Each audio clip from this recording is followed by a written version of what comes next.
In this video, we will learn binary search algorithm. Binary search algorithm is used to find a specific element in a sorted array or list by repeatedly dividing the search interval in half.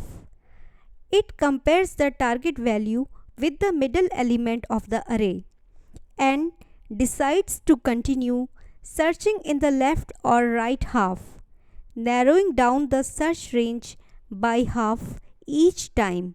Steps in binary search algorithm. Step number 1.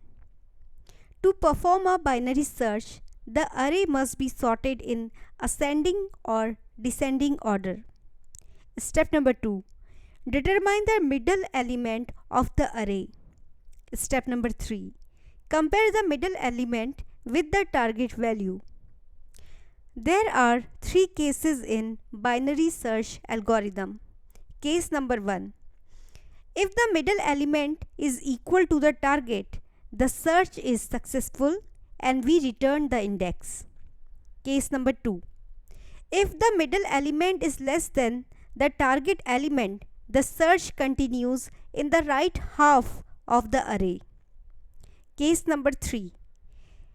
If the middle element is greater than the target, the search continues in the left half of the array.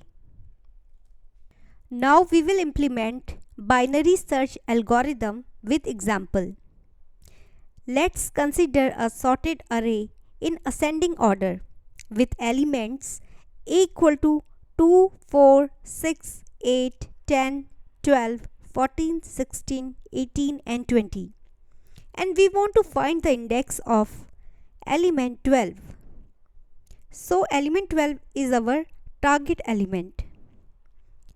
Then we will determine the middle element of the array, that is element 10 at index 4. Now we will compare the middle element 10 with the target value 12. Since middle element 10 is less than target element 12, so we will move to the right half of the array. So new array will become a equal to 12, 14, 16, 18 and 20. Since 14 is greater than 12, so we will move to the left half of this sub-array 12. And we will find 12 at index 0.